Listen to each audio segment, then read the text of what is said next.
อยากถอนเหรียญไปภายนอกเนาะโอนไปทาง Binance บ่หรือว่าไปทางกระเป๋าของ MetaMask บ่มีหยังเนาะเราสามารถเฮ็ดได้บ่เนาะในการโอนออกไปแบบ BEP20 เนาะ BSC เนาะเราสามารถเฮ็ดได้เนาะแล้วก็เดี๋ยวในวิดีโอนี้เนาะค่อยจะมาทำการสอนทุกๆคนเนาะสบายดีทุกคนเนาะตอนนี้ทุกคนอยู่ในช่องของ DMN Trader มาเราบ่เพื่อบ่เป็นการเสียเวลาเนาะเราไปเฮ็ดนำกันเลยก็ก่อนอื่นนี่ก็ให้ทุกคนเนาะให้ทุกคนเข้ามาใน XR Trade แล้วก็เข้ามาที่คำว่า Wallet เนาะแล้ววันนี้ก็กดตัวนี้เนาะ Withdraw เนาะเราก็กดออกไปทางอันนี้เนาะนี่ Crypto Network แล้ววันนี้มันจะมีเชนเนาะก็คือ BEP20 เนาะแล้วก็ Paragon เนาะเราเอา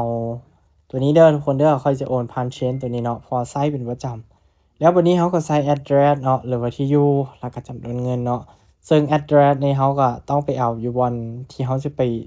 ส่งเนาะมันเปรียบเสมือนกับเลขบัญชีหั่นน่ะเนาะทุกคนเนาะ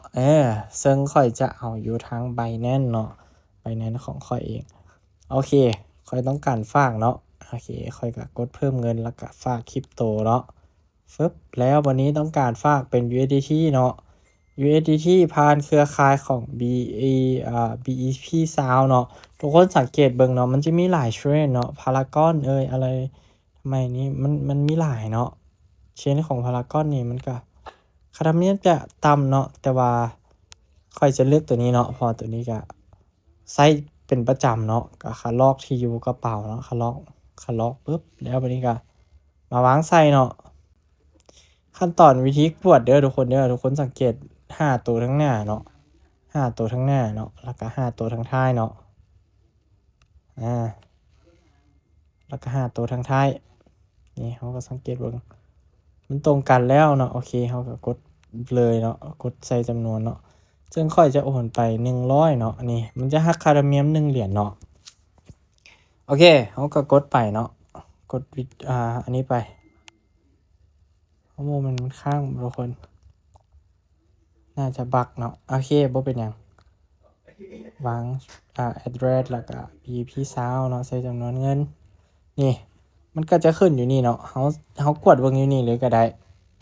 0A05 เนาะ A05 เนาะนี่เขาก็กดเบิ่งเนาะตรงกันแล้วก็วางใส่โลดเนาะบัดนี้นะ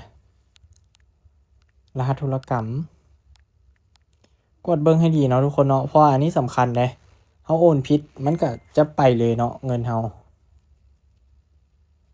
โอเคเนาะนี่มันก็จะขึ้นอยู่ประวัติของค่อยเนาะ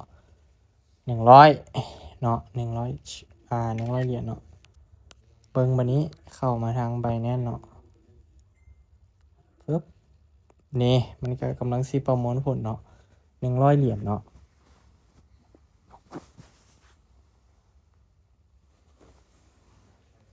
เขาก็รอทางเข้าเนาะนี่สำเร็จแล้วเนาะข้อความแจ้งเตือนทางถือว่าสำเร็จแล้วเนาะการโอนเหรียญเข้ามา100เหรียญก็ถือว่าสำเร็จเนาะใครที่อันนั้นก็นี่สามารถว่าเบิ่งได้เนาะมันอาจจะเงินอยู่ในนี่อยู่ในเงินตัวนี้เนาะโอเคสำหรับคลิปวิดีโอนี้เนาะสำหรับการโอนเหรียญจากทาง XR Trade เนาะออกมาภายในนอกเนาะบ่ว่าจะเป็นเชนของ Paragon หรือว่า BEP20 เนาะทุกคนก็สังเกตแล้วก็เบิ่งให้ดีเนาะหรือว่าใครมีปัญหาหยังก็สามารถแชทมาสอบถามค่อยในคอมเมนต์ได้เลยเนาะ